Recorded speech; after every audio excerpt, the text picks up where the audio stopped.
I stood frozen in the dimly lit church hallway, my fingers trembling as I clutched my phone. My eyes scanned the email again, hoping, praying, that I had read it wrong. But the words didn't change. Your honeymoon reservation has been cancelled per your request. My stomach twisted into knots. My breath caught in my throat. Request? I hadn't made any request. But I knew exactly who had. Linda. My future mother-in-law. The woman who had turned my wedding day into her personal production. The woman who had slowly, deliberately, taken over every decision, every flower, every table setting, every damn song on the playlist. And now, she had gone a step further. She had taken the one thing that mattered most to me, my honeymoon. The trip my late father had saved for, his final gift to me, a dream I had cherished since the day I found his letter tucked inside his old desk. She had stolen that from me, too. Emily. Sarah's voice cut through my spiraling thoughts. My best friend peeked her head around the corner. Photographer's ready. Anne. Linda's getting antsy. Of course, she was. I forced a breath, straightened my shoulders, and wiped away a tear before it could smudge the makeup done by Linda's preferred artist, not the one I had chosen. Every little thing was hers. Her way. Her taste. Her control. I shoved the phone into my purse and plastered on a smile. A fake, strained smile, the kind I had perfected over the past year. This was my wedding day. But it didn't feel like mine. It felt like I was a guest. A guest at the Linda show. I stepped into the main hall of the church, and there she was. Linda, holding court like a queen. Her cream-colored dress, just a shade off white, hugged her like it had been designed to blur the line between mother-in-law and bride. She was laughing, gesturing, charming every guest within reach. Her voice, dripping with honey, but carrying the sharpness of a blade. There you are, darling, she called, loud enough for half the room to turn and look at me. We simply must get these photos done before the light shifts. I walked toward her, my pulse pounding in my ears. Aaron, my almost husband, caught my gaze. His face was tight with apology, an expression I had seen all too often. I slipped my hand into his. He squeezed it. A silent "I'm sorry." He knew. He always knew. But he never stopped her. Sorry, he whispered, leaning close. You know how she gets. Yes. I knew. The photographer waved his hands. Okay, let's gather. Mother of the groom, can you? Oh no, Linda interrupted, stepping forward. I should be next to Aaron. This is a family photo, after all. We want to show unity. Unity. The word burned through me. Like when she unified my blue and silver color scheme into her preferred burgundy and gold. Or when she unified the guest list by adding 30 of her friends from her book club, none of whom I'd ever met. Unity meant Linda's way. Always. Actually, I said, the words slipping out before I could stop them. I'd like a photo with just Aaron and me first. Silence. Thick and heavy. Linda's smile stiffened. Her eyes narrowed, just for a second. Emily, sweetheart, this is a family occasion. We do things as a family. Aaron tensed beside me. My heart raced. But something inside me pushed back. It's our wedding, I said, steady, but firm. Linda's eyes flickered with something dark. Aaron opened his mouth, maybe to defend me, maybe to smooth things over, but before he could, Linda slid between us. Her voice louder now, ensuring everyone heard. Now. Let's not make a scene. We want these photos to be perfect. For the family album. The photographer lifted his camera. I stood there, trapped in that photo, smiling through clenched teeth, feeling the taste of blood on my tongue from biting it too hard. Perfect. Like when she swapped my bouquet for roses, because lilies were too funereal. Perfect. Like when she vetoed the father-daughter dance, because it was a bit much, as if my dad's memory was an inconvenience. Perfect. Like the email still burning in my purse, canceling the honeymoon my father had spent years saving for. Perfect. The camera flashed. Over and over. But all I could think was, this is not over. When the shoot finally ended, Linda turned to one of her friends, lowering her voice just enough for it to still carry. Poor thing. So emotional. But what can you expect? No mother to guide her through this day. Thank God I'm here to handle things properly. I excused myself before my rage boiled over. I pushed through the church's side door and into the cool afternoon air, gasping for breath. Moments later, Sarah found me, holding my phone. You left this inside. What's going on? I handed it to her, the email still open. She read it, eyes widening. She canceled your honeymoon? Can she even do that? Apparently, she called pretending to be me. Said it was a family emergency. Sarah's mouth fell open. That witch. I let out a bitter laugh. What am I going to do? Sarah's eyes blazed with the same anger that was churning in my chest. You're not going to let her get away with this. I looked back at the church. I knew Linda was inside, probably rearranging the seating chart, again. This was my wedding day. But it had never been mine. Not since the moment I said yes to Aaron. But she had made one critical mistake. She underestimated me. You think I was going to let her win? No. This was just the beginning. Comment 111 if you think I deserved better on my own wedding day. The day of my wedding, the day that should have been mine, was over, but the bitter taste lingered. I sat in our small apartment, still in my dress, the hem smudged with dirt from the church garden where I had fled hours earlier. My husband, my sweet, apologetic Aaron, was in the shower, scrubbing off the tension of a day that had belonged to his mother more than to us. I stared at my phone, at that cursed email confirming the cancellation of our honeymoon, and my chest burned with a rage I had never known. But beneath the anger, there was something heavier, a weight I had carried for far too long. Exhaustion. Years of exhaustion. Because this didn't start today. Linda's control had wrapped itself around me like a slow, tightening vine long before I ever put on that white dress. I met Aaron when I was 20, a college sophomore working the early shift at a coffee shop in our small town in Texas. He was the boy who came in every morning, always polite, always tired, ordering the same large black coffee before heading off to his construction job.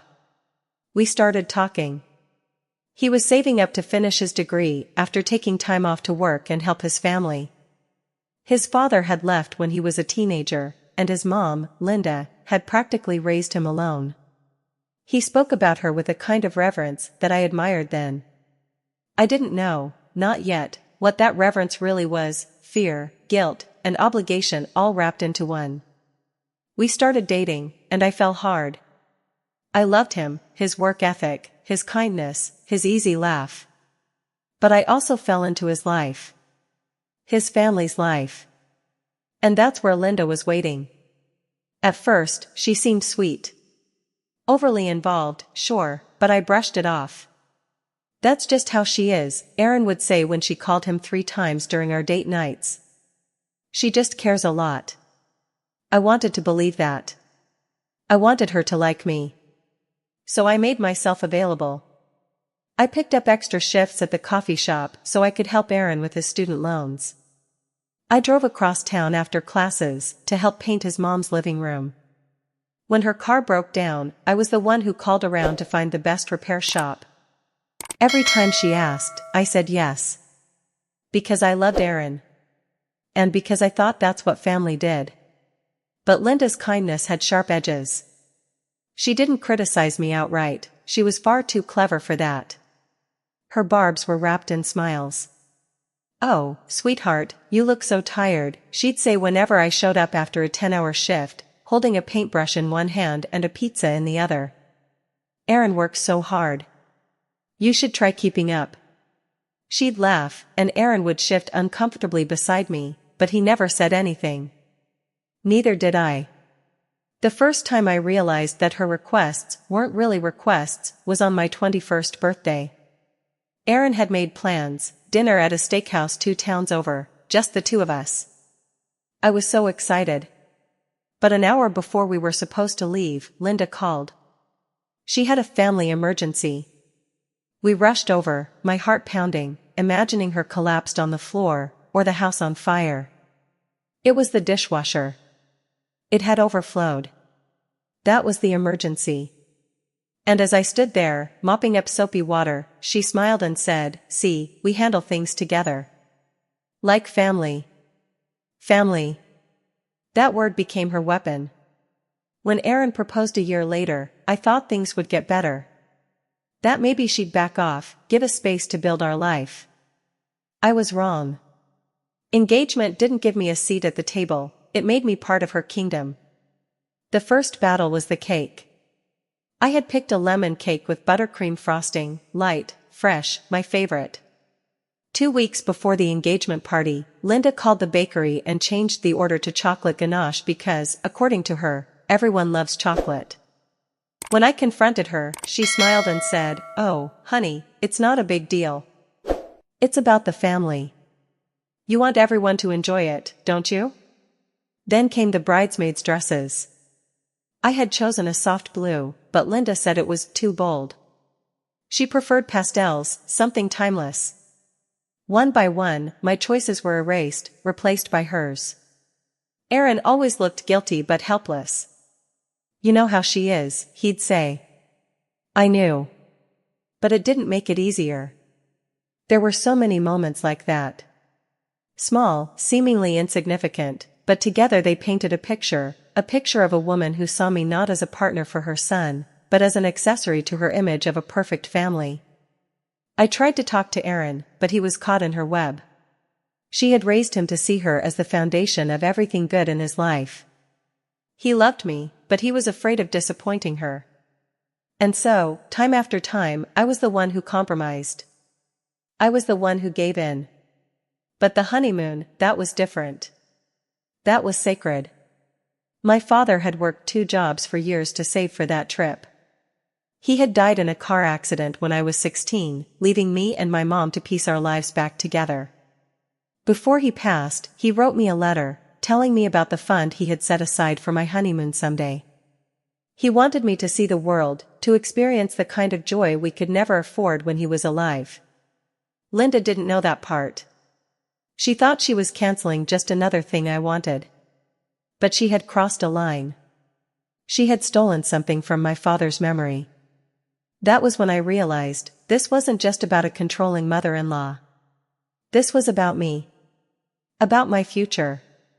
About my right to choose the life I wanted. That night, after the reception, Aaron and I sat together in the dark. He took my hand and whispered, "I'm sorry." He meant it. But I knew sorry wasn't enough anymore. Not this time. Because I loved him. But I loved myself, too. And for the first time in years, I was ready to fight for her. Comment 222 if you've ever felt like you didn't matter in your own relationship. The morning after my wedding, I woke up with the kind of heaviness in my chest that made it hard to breathe. I stared at the ceiling of our tiny apartment, listening to Aaron's slow, steady breathing beside me. For a moment, I let myself pretend that everything was fine, that yesterday had been perfect, that it had been ours. But it hadn't. It was Linda's.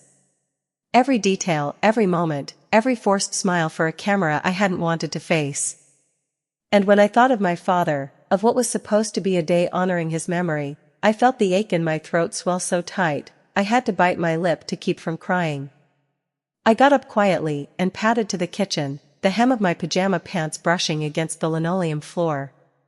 My phone was still on the counter where I'd tossed it the night before. I picked it up and reread the email for what felt like the 100th time. "Your honeymoon reservation has been cancelled, per your request." The words made me want to scream. That trip had been my father's gift. His dream for me. And now it was gone, stolen by a woman who thought she could rewrite every part of my life to suit her vision of what family should be. I looked out the window at the parking lot below. Linda's car wasn't there, but I could still feel her presence, like she had carved herself into the walls of my life, making it impossible to breathe without her approval. I thought back to the ceremony, to that moment when she stepped between Aaron and me during the family photos, her voice loud enough for the entire wedding party to hear, "Family comes first." The way she had said it, like I was something outside of that. Not a wife, not a daughter, not a part of anything. Just an inconvenience. But that wasn't the worst of it. Not even close. The worst part, the moment that broke me, was what she did to my father's memory. Weeks before the wedding, I had planned something special. A dance. Not a big spectacle, just me, alone on the dance floor, with a recording of my dad's favorite song playing softly in the background. A way to feel like he was still with me on that day. When I told Aaron about it, he held my hand and said it was beautiful.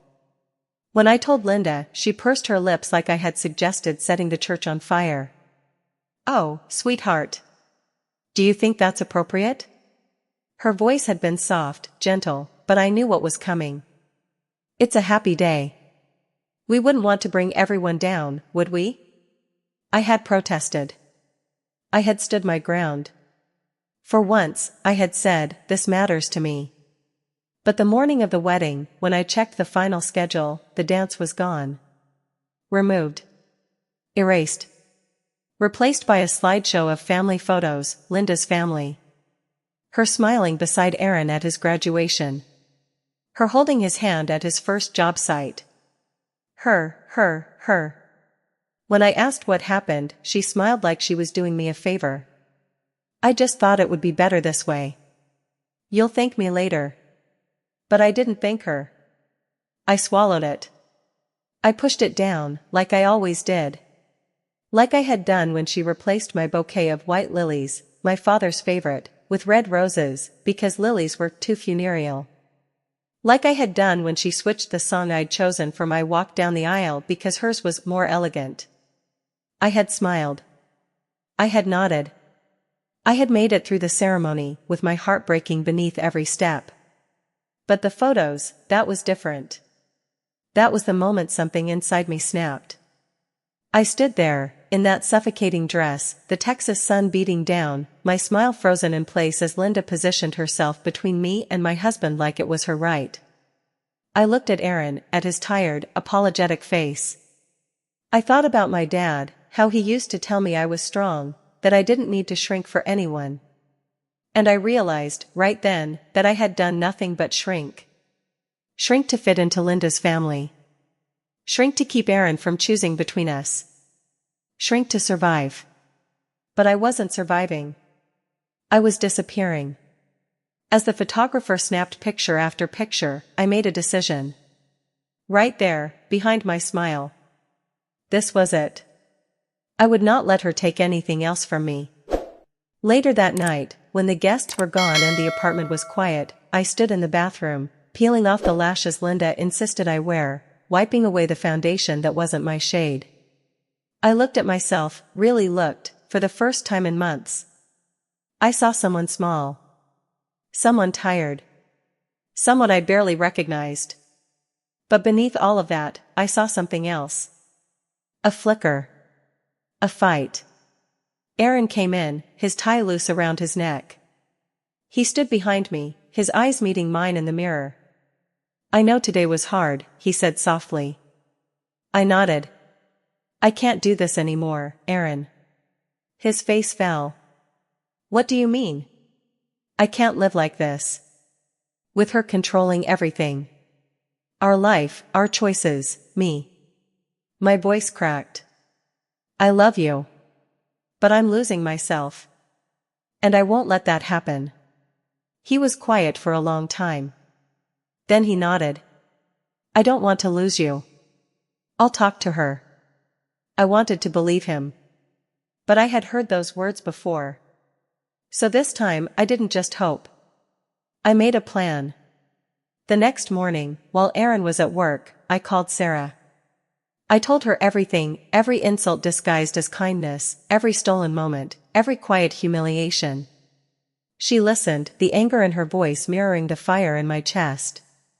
"We're taking this back," she said. "Starting with that damn honeymoon." I dug out the letter from my dad, the one where he told me about the fund he had set aside for my future. My voice shook as I read it again. "Don't let anyone dim your light, Julie Bean," he had written, using the nickname he gave me when I was little. "You are strong. You are capable. And you deserve to build a life that's yours." That day, I called my father's lawyer. The fund was still there, intact, untouched. And it was mine. I didn't tell Aaron right away. Not because I didn't trust him, but because I needed this to be mine. I needed to know that, for once, Linda wouldn't have the final say. 3 days after the wedding, I stood in my childhood home, surrounded by boxes and dust, holding my dad's letter. I felt his presence there, in that quiet room. And I knew, this was the line. I would not be erased. Not by Linda. Not by anyone. The next time I saw her, she was already planning our first Christmas as a married couple, choosing the menu, assigning the seating arrangements. She smiled at me like nothing had happened. Like she hadn't stolen my father's last gift. But I smiled back. Because she had no idea what was coming. Comment 333 if you think it's time I take back control. The day after I made my decision, the day I told myself I would never let Linda take anything else from me, something shifted inside me. I woke up with the same knot in my chest, but this time it wasn't just fear. It was determination. I wasn't going to scream. I wasn't going to cry. I was going to be smart. I was going to win. Aaron left early for work, kissing me on the forehead before heading out the door. He thought everything was normal. That's what I needed him to think. I needed everyone to think that. Linda had spent the past year treating me like I was some fragile little girl, someone she could control. She thought I was weak. That was her biggest mistake. I poured myself a cup of coffee and sat down at the kitchen table, my father's letter spread out in front of me. I traced his handwriting with my finger, those familiar loops and slants that I had memorized since I was a child. "Don't let anyone dim your light, Julie Bean," he had written. "You are strong. You are capable." I had read those words a dozen times, but now they felt different. They felt like a call to action. I picked up my phone and called the number scrawled at the bottom of the letter. George Harrison, my dad's old friend, and his lawyer. The line rang twice before a warm, familiar voice answered. "Juliana? Is that you?" "Hi, George." "It's Emily," I said, my voice trembling just slightly. I found Dad's letter. He mentioned a honeymoon fund. I wanted to see if it's still here, George cut in gently. "Your dad made sure it was safe." He was very clear, "It's yours, Emily. No one else can touch it." Relief flooded through me, but it was quickly followed by something sharper. Anger. Linda had cancelled my honeymoon, thinking she had won. But she had no idea this money existed. She had no idea that my father had safeguarded this one piece of my future, beyond her reach. "When can I come in?" I asked. "Tomorrow morning. Bring your ID and marriage certificate. We'll get everything sorted." After I hung up, I stared out the window for a long time. This was happening. This was real. But I needed more than money. I needed a plan. I called Sarah. "I'm in," she said the moment I told her. "Whatever you need." Sarah had been by my side since we were 15. She had seen me through breakups, bad jobs, and losing my dad. But this was different. This was war. We met at a coffee shop across town, far from anywhere Linda might accidentally stroll into. I spread out my notes like we were plotting a bank heist. "First, the honeymoon," I said. "We're not canceling it. We're changing it. Something better. Something she can't touch." Sarah grinned. "Where are we talking? Italy? Greece? The Maldives?" Her eyebrows shot up. "Damn. You're going big. I nodded. Dad wanted me to see the world. I'm going to start with paradise. We needed to book it in secret. Linda had her claws in every part of our lives. She had access to Aaron's emails, his work schedule, even our joint bank account. If she saw any hint of this, she'd find a way to ruin it. So I called Aaron's friend, Mike. He worked in corporate travel and owed Aaron a favor. We'll book everything under my company's name, Mike said over the phone. She won't see a thing. Flights. Resort. Excursions. All hidden. All ours. But we needed a decoy. Linda was nosy, borderline obsessive. She had a sixth sense for sniffing out things that weren't her business.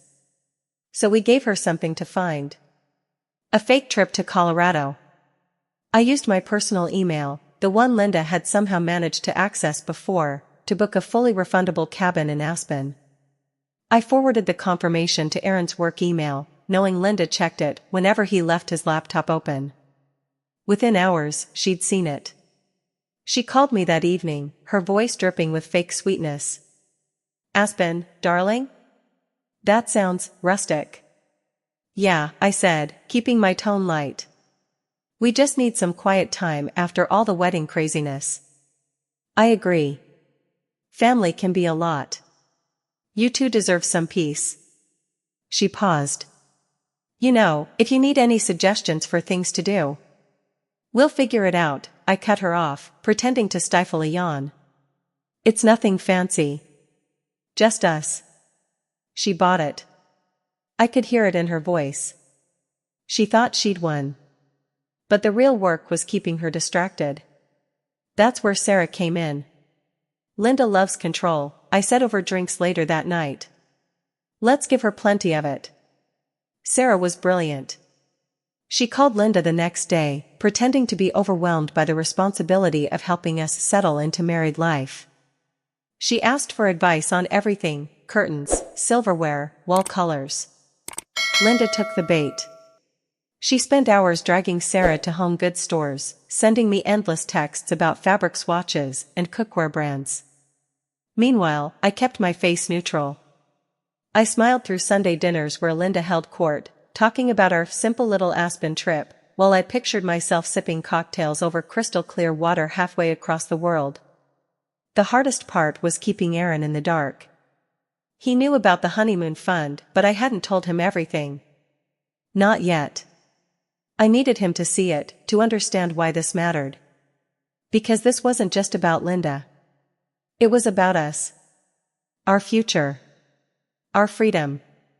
A week before our departure, I met George at his office. He slid a document across the desk. "This is it," he said. "Your father made sure this money was protected. It's yours alone, Emily. No one can take it from you." I signed my name, feeling a lump rise in my throat. I wasn't just claiming the money. I was claiming myself. That night, I told Aaron everything. At first, he was quiet. I could see the guilt in his eyes, the realization of how much I had endured, how often he had let his mother's needs come before mine. But then he took my hand.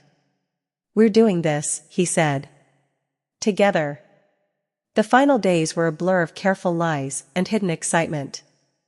I packed our real bags at Sarah's apartment, bathing suits, sun hats, everything Linda would never expect. At home, I filled a suitcase with hiking boots and sweaters for the Aspen trip that would never happen. The night before we left, Linda called. "Safe travels, sweetheart. We'll miss you. Family isn't the same without you." I bit my tongue so hard it nearly bled. "Thank you, Linda. We'll send pictures." As I hung up, Sarah texted me, "Ready?" I looked around our apartment, at the life Linda had tried to mold into her version of perfect. Then I looked at Aaron, at the man I loved. We were stepping into something new. Something ours. Tomorrow, we would board a plane to the Maldives. And Linda? She would be home, thinking she had won. But I was the one smiling. Comment 444 if you're ready for the big reveal. Dinner was scheduled for Saturday evening at Linda's house, the infamous family intervention she had so graciously arranged. Of course, she hadn't told me directly. No, I heard it from Aaron's cousin Rachel, who called 2 days prior, her voice dripping with both sympathy and curiosity. She said you've been acting off. That you need support. Is everything okay? I had laughed, a tight, controlled laugh that barely masked the anger boiling under my skin. Oh, I was off all right. I was off her leash, and that terrified her. I thanked Rachel for her concern and assured her we'd see her Saturday. Then I hung up and sat in silence, staring at my reflection in the kitchen window. This was it. Linda had played her final card. She thought this dinner would break me, force me back into submission, surrounded by family nodding along to her carefully crafted narrative. She had no idea I was holding a royal flush. Saturday arrived with the suffocating humidity of a Texas summer evening. As Aaron and I drove up the familiar driveway, my heart pounded, but not from fear. This was adrenaline. The kind I imagined a fighter felt before stepping into the ring. The difference was, I had already won. Aaron glanced over as we parked. You ready? I smiled. I've never been more ready. We stepped inside, and I was immediately hit by the orchestrated warmth of Linda's hospitality. The smell of roast beef filled the air, wine glasses clinked, and laughter bubbled from the living room. But beneath the surface was tension, thick and palpable. I caught the quick glances from his aunts, the forced smiles from his cousins. They had all been briefed. They were here to help fix me. Linda appeared, wearing an apron over a perfectly pressed blouse, her eyes lighting up with faux delight. Oh, darling. You look lovely. So glad you could make it. Her hand brushed my arm, a gentle touch, but a warning. Dinner was served quickly, and as plates were passed around, Linda finally took control. I wanted to bring everyone together, she began, voice smooth like honey over poison, because family is everything. And sometimes, when one of us is struggling, it's important we come together with love and guidance. Her eyes landed on me with theatrical sympathy. Emily, sweetheart, we know you've been under stress. Marriage can be difficult to adjust to. And with your background, without your mother's guidance, I understand how overwhelming it can be. There it was. The knife disguised as compassion. She always knew where to cut. I felt Aaron tense beside me, but I squeezed his hand. This was my moment. You're right, Linda, I said sweetly, setting my fork down. Family is everything. And that's why I wanted to share something with all of you. Her eyes flickered with surprise, but she recovered quickly. I reached into my bag and pulled out a stack of papers. This, I said, holding up the first document, is an email from our travel agency. Confirming that our honeymoon was cancelled, by someone who claimed to be me. The room shifted, chairs creaked, silverware paused midair. Linda's smile twitched, her knuckles whitening around her wine glass. I called the agency. They have the recording, I continued. A woman impersonating me. Mentioning a family emergency. I let that sink in. I could see the panic rising in her eyes, but she said nothing. And this, I said, holding up the second item, a glossy donation receipt, is a $5,000 contribution to the Children's Medical Center. In Linda's name. Using the money we saved from the cancelled honeymoon. Because, as you always say, Linda, family gives back. A beat of silence. Then a gasp from Aunt Rachel. Linda's face drained of color. Her carefully curated facade cracked, her lips parting as if searching for the right words, but nothing came. That's not what happened, she stammered. There's been a misunderstanding. I would never. You did, I cut her off, my voice firm but calm. You took something from me that my father gave me, something sacred. You thought you could erase him. Erase me. But you can't. Not anymore. I stood up, my chair scraping against the hardwood. My heart was racing, but my voice was steady. Linda, this is our life. Not yours. The room was silent, the kind of silence that stretched and pressed down on everyone. Aaron stood beside me. He didn't need to say anything. His presence was enough. Linda opened her mouth, but this time, no one was listening. Her sisters avoided eye contact. Her brother shook his head slightly. Aunt Rachel leaned into her husband and whispered something. The tide was turning. She had built her kingdom on control, manipulating every detail, every person, every event to suit her narrative. But now, the walls were falling. The truth was out, and there was no spinning it. Her voice cracked. I was only trying to help. I thought you needed guidance. I met her gaze. I needed respect. And I needed to be heard. You never gave me that. Tears welled in her eyes, not from guilt, but from defeat. She had lost. Not just control over me, but over everyone in that room. The power she wielded through guilt and obligation had dissolved in front of her family. Aaron's uncle raised his glass, breaking the tension. Well, he said, voice light but pointed, here's to new beginnings, then. And to Emily, for standing up for herself. A few chuckles followed. Glasses clinked. The night moved on, but Linda sat stiff, her world shrinking around her. Later, as we left, she pulled me aside near the door. Her voice was low, trembling. You humiliated me, she said. No, Linda. You did that to yourself. Her eyes hardened. This isn't over. I smiled, genuine this time. Free. Oh, it is. You just haven't realized it yet. Aaron and I walked to the car, hand in hand. As we drove away, I exhaled a breath I felt like I had been holding for years. For the first time, I wasn't afraid. For the first time, I was free. Comment 555 if you think Linda got what she deserved. The plane touched down in Malé, the capital of the Maldives, with a gentle thud. As we taxied along the runway, I felt Aaron squeeze my hand. I turned to look at him, his eyes reflecting the same relief and excitement that coursed through me. We had made it. Far away from Texas, far away from Linda, and far away from the suffocating control she had tried to keep over our lives. I leaned my head back against the seat and exhaled, feeling lighter than I had in years. This was the honeymoon my father had dreamed of for me. This was the freedom I had fought for. The speedboat ride to our resort was like something out of a dream. Crystal clear water, stretching endlessly into the horizon. White sand that looked untouched by time. The gentle breeze carried the faint scent of salt and flowers. Aaron wrapped his arm around me as we sped toward the overwater bungalow that would be our home for the next 12 days.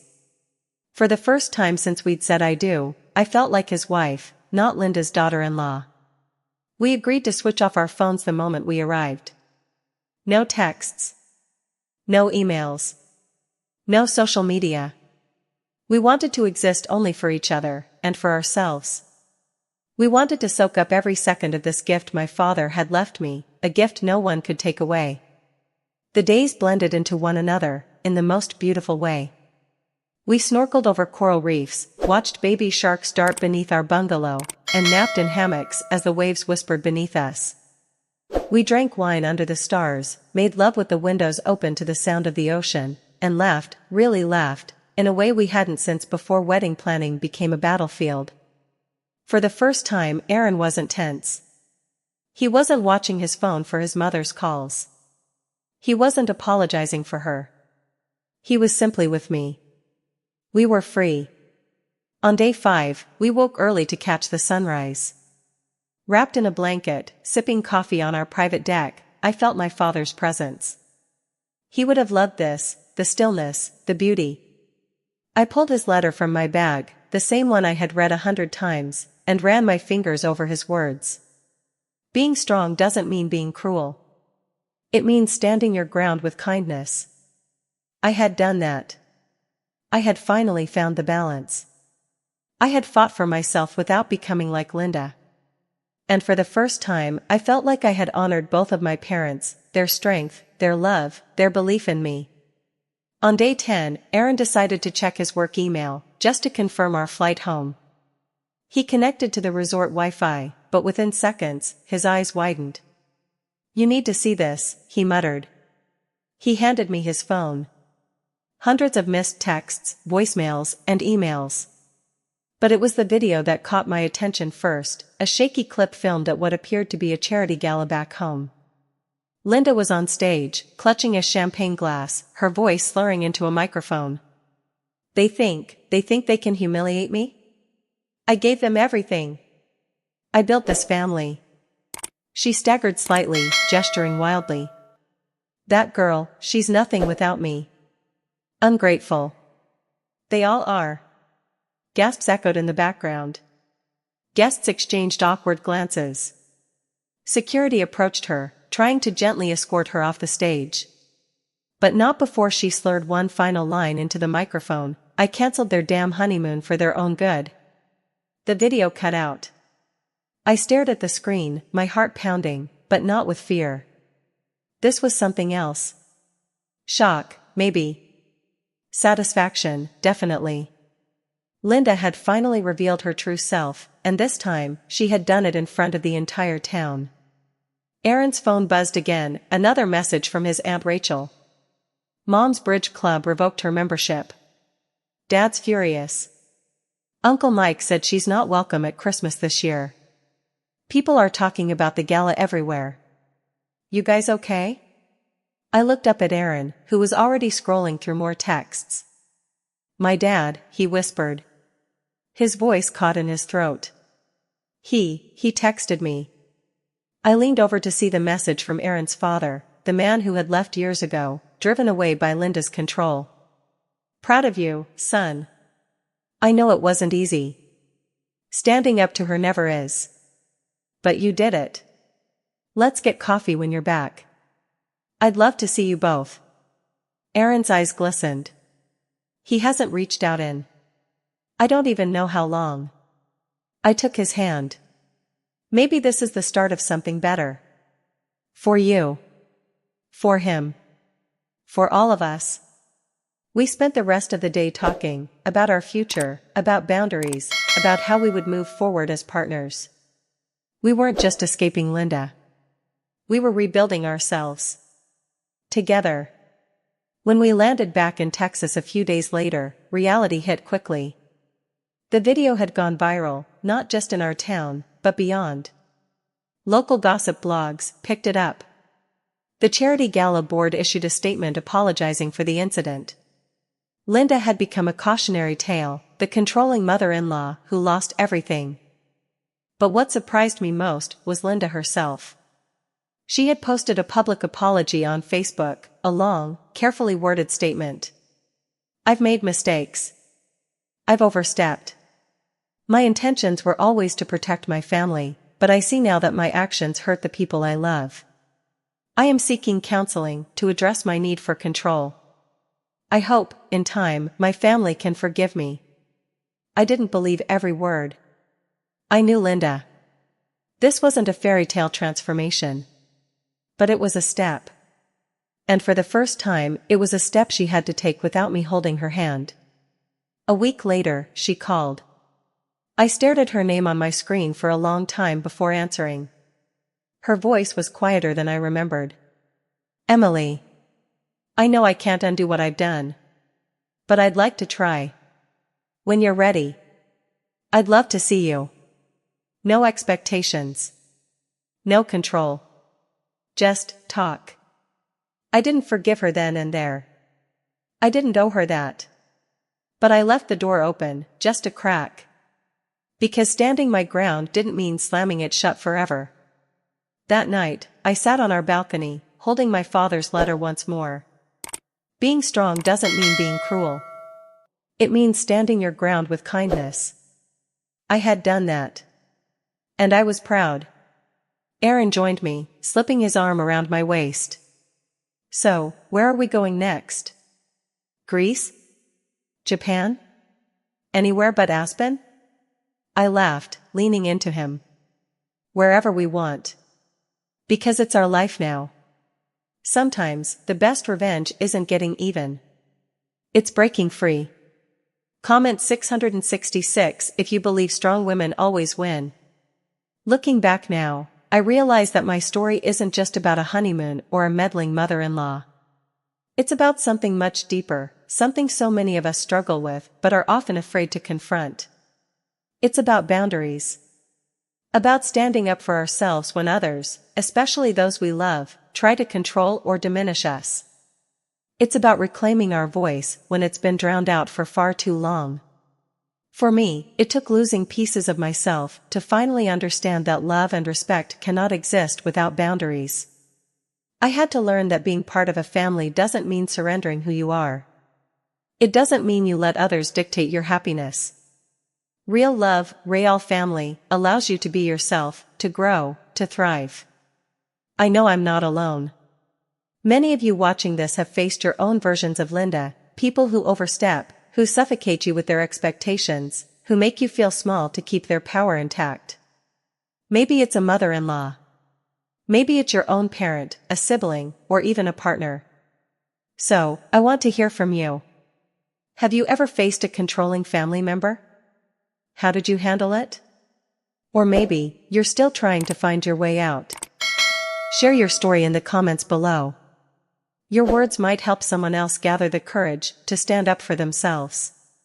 And if this story resonated with you, if you've ever felt trapped, if you've ever fought to take your life back, please share this video with someone who might need it. Don't forget to hit that subscribe button and turn on the notifications. There are more stories coming, stories of strength, resilience, and women reclaiming their power. Because sometimes, the best revenge isn't getting even. It's breaking free. Comment 666 if you believe strong women always win. And remember, you deserve a life that is truly yours.